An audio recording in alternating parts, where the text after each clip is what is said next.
အားလုံးမင်္ဂလာပါအခုကျွန်တော်ဒီဗီဒီယိုမှာကျွန်တော်ဒီ Photoshop မှာ wall နေဓာတ်ပုံကို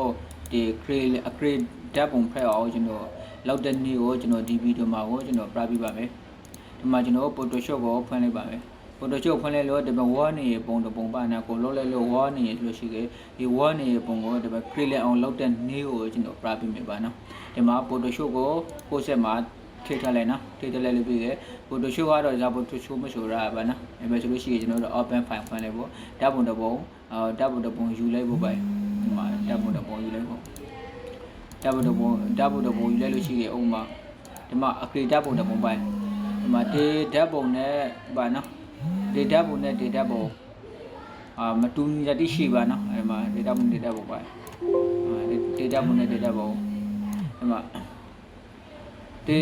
ဓာတ်ပုံကကြာကကျွန်တော်လောက်ထွက်ရဓာတ်ပုံ upgrade ဓာတ်ပုံနော်အမ grind နေပါနော် grind နေဒီဓာတ်ပုံကြာကမ grind ပါ water ဓာတ်ပဲနေဒီ water ဓာတ်ဖက်နေဓာတ်ပုံကိုဒီဘက် upgrade လေးဓာတ်ပုံပါနော်ဒီဘက် regular ဖက်နေဓာတ်ပုံဖက်အောင်ကျွန်တော်လောက်တဲ့နေ့ကိုကျွန်တော်ဒီ AI website တစ်ခုနဲ့ကျွန်တော်ဒီ Photoshop နဲ့ TV ကိုကျွန်တော်လောက်ပြပါမယ်ဒီ Photoshop သုံးနေပါနာဓာတ်ပုံကိုဆိုင်လောက်နေဓာတ်ပုံအဆိုင်ဥမာဆိုင်လောက်နေဓာတ်ပုံဒီပါလေးလောက်ပြီးနေဝန်ဆောင်မှုလောက်ပြီးနေဆိုလို့ရှိရင်ဒီ AI website ကိုဟိုတုံးတက်လို့ဟင်းရဲ့အရှင်တိုတို့ထဲမှာပါနော်ဒီလှပရဲ့ဓာတ်ပုံရှိတဲ့ပုံ data ရဲ့ဓာတ်ပုံတစ်ပုံဖက်တယ်မောလို့ဟင်းရဲ့ဒီဘာနာဒီ Photoshop မှာအများကြီးအရှင်ဒီပြီးအလောလောပဲဒီရှိပါနော်ဒီဗီဒီယိုမှာပါနော်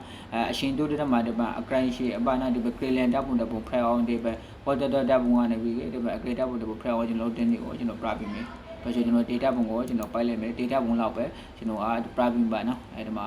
ဘာလို့ရှိရင် data ပုံကကြာကဒီ file ထဲမှာကျွန်တော်ယူထားတဲ့ data ပုံတစ်ပုံဖက်တယ်ပါနော်ဟိုမှာ data ပုံပါ data ပုံကိုကျွန်တော်ယူပြီးကျွန်တော်လုပ်ပြီးကြဖိုက်ပါနော်ဒီမှာ data ပုံပါနော်သူက water တင်နော် water ဓာတ်ပုံကိုupgrade ဓာတ်ပုံဖက်အောင်ကျွန်တော်ပြပေးမယ်လို့ရှိတယ်ရှိရဲဒီမှာဒီ water ဓာတ်ပုံနော်ဒီ water ဓာတ်ပုံကိုဒီမှာ set လိုက်ဖို့ပါနော်အဲမှာ set လိုက်ဖို့ set လိုက်ပြီးဒီမှာတင်ဖို့လဲဆို share ဒီမှာ desktop မှာတင်လိုက်ဖို့ပါနော် desktop မှာဟိုမှာတခုခုနာမည်ပေးလိုက်ဖို့ပါနော်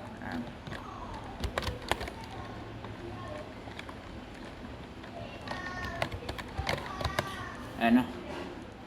I love it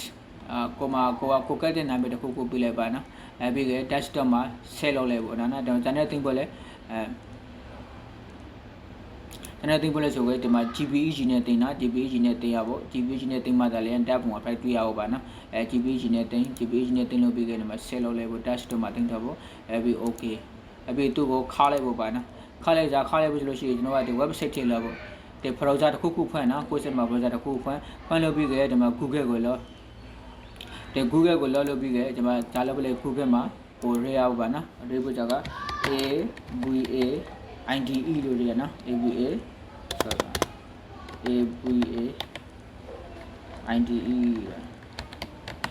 နော် AVAIDE ဆိုလေးကအဲ့ဒါမြန်မာအတမကိုကဂျာလို့ agree နေလို့ဆိုလို့ရှိကြတယ်အဲ့တော့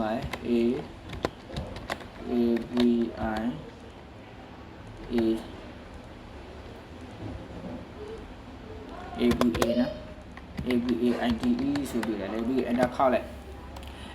လို့ရှိရဲဒီမှာAVAIDE ဆိုတာ88နော် AV8 ဆိုရ website AI website တွေကိုရောင်းလို့ပေါ့နော် AI အချင်းနော်ဒီမှာ AI နော် AI website တွေတို့ကိုဒီမှာမောင်းနဲ့ collect လုပ်လိုက်ပေါ့collect လုပ်လို့ဒီမှာ shoe ပို့တော့နော်ဓာတ်ပုံတွေထိအားပြီးခဲ့နိုင်လဲလို့ရှိရင်ကိုယ်ကွန်ပျူတာထိရောင်းလို့ပေါ့ပါနော်ကိုကွန်ပျူတာထိအားလို့ပို့ဆိုအခုတော့ကျွန်တော် private နဲ့ desktop မှာကျွန်တော်တင်ထားရဲဒီမှာ love it နော်ရေးကတော့နိုင်လဲဝေးတာပုံကို reach လိုက်ဖို့ပါနော်ဒီ wrap ကို reach လိုက်တဲ့နေရာထင်မှာဒီ resolution ပြီးလို့မလားနော်ဟိုမှာ resolution ခါရာရောပါနော်လေးရာရောပါနော်ပုံစံမျိုးတိဖိုက်နေမှာ resolution အနည်းဆုံးအများဆုံးပါနော်ဒီ3ထည့်ပို့လို့မလားနော် resolution မှာသူ okay open ဖွင့်လိုက်ဖို့ open ဖွင့်လိုက်လို့ရှိရင်ဒီမှာ process လောက်နေနော်သူကအခုတော့ water ရေ Photoshop တဲ့အရှင်ကာကြီးပြီးမှ Kalen ဓာတ်ပုံတမောရဖို့တဲ့ကြဒီမှာ AI website တွေကိုအသုံးပြုပြီးလောက်လိုက်ဖို့နော်အဲဒီမှာdate မှာကျွန်တော်ကနေပြီးကို grade quality ကို review ပြီးလောက်လို့ရပါနော်ဆော့ပါတော့ဟာနော်ticket တွေ computer ဝေးလို့ရဒီမှာကျွန်တော် application အနေနဲ့လောက်လိုက်မယ် ဒီထဲမှာဒီမှာဝါနေပါနော်ဒီမှာကေလိုရာဒီမှာဝါနေဒီမှာကြကေလန်နေပါနော်ပဲဆိုလို့ရှိရဲဒီမှာဆက်ကိုတင်လိုက်ဖို့ပါနော်ဒီမှာဆက်ကိုတင်လိုက်ဖို့ဆက်ကိုတင်လိုက်လို့ရှိရဲအခုတကဝါနေပုံတစ်ပုံနဲ့အခုတကဒီကေလန်ဓာတ်ပုံတစ်ပုံအကေတစ်ခုရဟုတ်ပါနော်ပဲဆက်လုပ်လိုက်ဖို့ဆက်လုပ်လိုက်တယ်ဆက်လုပ်တဲ့အခါမှာဒီမှာဓာတ်ပုံတစ်ပုံဒီမှာဖိုင်နေရလောက်ဖို့ဖိုင်နေလောက်လို့ပြီးဒီမှာလောက်ပဲနော်ဒီမှာအကေဓာတ်ပုံတစ်ပုံရလာပါဒီမှာအကေလန်ဓာတ်ပုံတစ်ပုံရလာရဲ့ဒီအကေလန်ဓာတ်ပုံကိုကျွန်တော်ကဒီ Photoshop ကို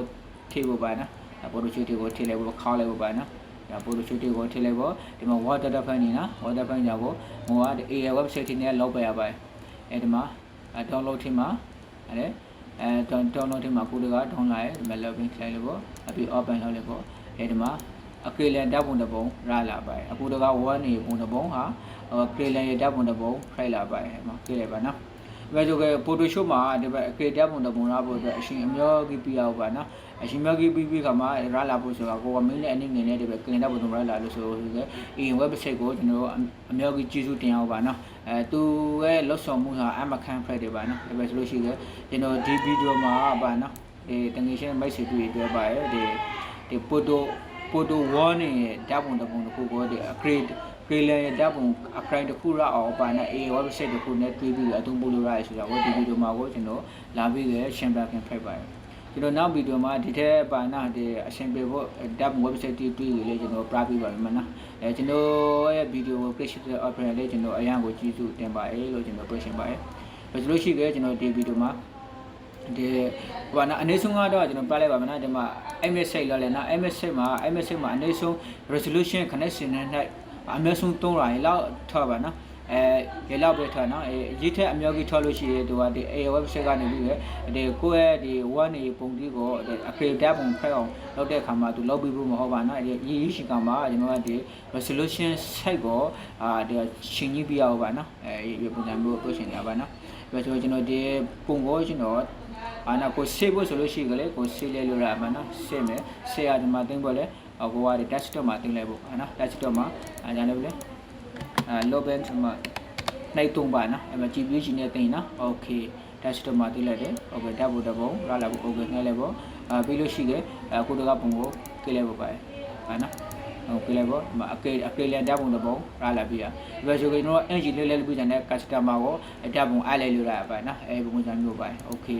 ဘယ်ဆိုကျွန်တော်ဒီဗီဒီယိုမှာပါနော်ဒီလောက်ပဲကျွန်တော်ကဒီ Photoshop မှာ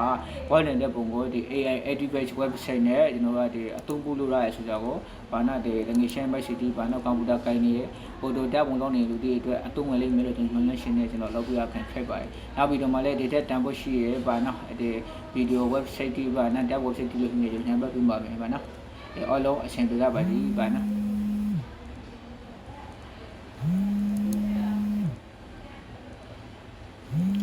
ကျွန်တော် data မှုတွေကျွန်တော်ပိုက်လိုက်ခဲ့ရတယ်ရှင်နော် okay